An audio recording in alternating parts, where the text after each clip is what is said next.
I'm Candy Thomas, and today we're going to be looking at some soils that we collected from Nick Gutterman's field day. It was located southwest of Kansas City, Kansas, and he had a few different treatments out there on his property. One of the treatments, which we see here, was a no-till with cover crops, and I believe he's also been adding some composted manure to all the treatments. The second one is just no-till with no cover crops. And then this third one is our, I'm not really sure if it's continuous tillage or if it's sometimes till, or if maybe it's just no-till and it's never had anything done to it other than just no-till. All of these soils are corn and bean systems, and they're in the eastern part of Kansas, so the rainfall is a little more. So we're looking around 30-35 inches of annual precipitation. And we're gonna look at what happens when we introduce these soils to water and this impact that we call slaking. And slaking just means to fall away. And so these soils break apart, and it's natural and it occurs over time in water.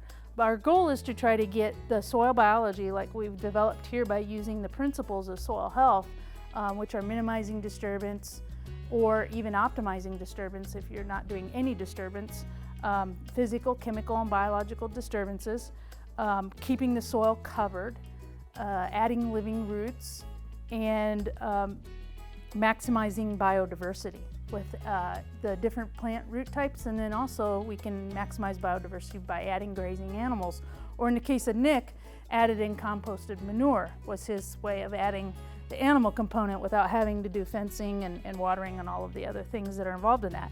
Those principles help develop a biological atmosphere that is really conducive to soil biology, creating and building and maintaining this term we call aggregation, which you can see are these small little pieces that are kind of hanging here on our soil aggregate. And they are developed by soil biology. So we got arbuscular mycorrhizae that releases glycoproteins that coat the outsides of these soil beds and keeps water from getting inside and breaking them apart. And then we have sticky, gluey substances that are released from bacteria, and also sticky, gluey substances that come from our roots. You can see our roots are also entangling and enmeshing some of these soil particles that keeps them in place. And so our goal is to get these nice aggregates, or this cottage cheese looking texture, to our soils. And the more of this cottage cheese texture we have, the better our soils function. So what we're going to do is place these individual beds into the water, and we're going to see what happens. We'll put in our no-till with covers, our no-till with compost, and just our probably just no-till corn and beans system. So right away you can see there's some very fine particles that are starting to fall, and that's that slaking. So as the water rushes inside that bed, there's some little water bubbles that are starting to come out. You can see in this one for sure because it was a little more cemented together. This one is pretty full of air right now, and you can see there's quite a bit of water bubbles coming out of there.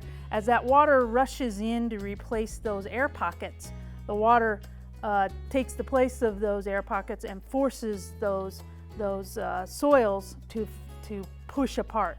And as you can see, as more and more of that water rushes in, it starts to come apart even more. And then we start to get this physics process of that pushing of the particles, and they start to fall off.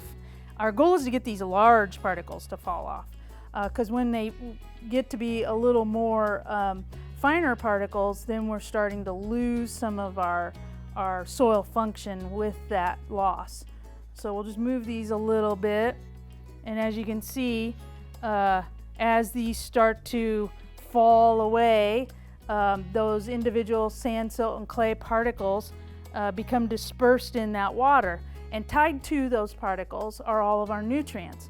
So if we can get this good porosity in here that allows water, some of the soil functions that we need to have our soils do is to take water in and store it and keep it there in place, and for later times, which we're starting to see now, some of these drier times, so that our plant roots have that water availability to them.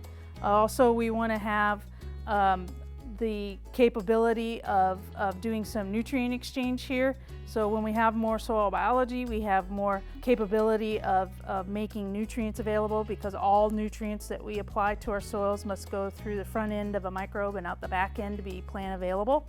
And also they help support and keep that soil from leaving, so we've got erosion resistance and resiliency, so that when we do have disturbances, such as being either inundated in water, sitting in water, or having rainfall impact on that surface, that we see the soils stick together.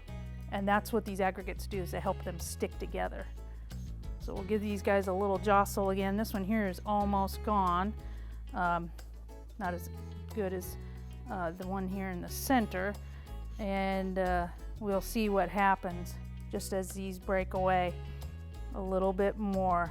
Our two in the center are kind of reacting pretty similarly.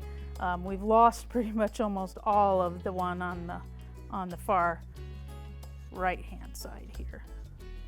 Just give them a little twist, just a little bit of disturbance, and that kind of shows you what happens with raindrop impact. So with that, that's kind of what we want to see happen, is we want to try to maintain as much of the soil in this basket as we can as possible, because that shows that we've got good aggregate stability, which is one of the tests, one of our soil health tests that we do to determine how efficient the soil is with the different practices that we do. Compared to over here, we've kind of lost pretty much all of our soil. We have a few root particles left, and that's about all we've got left.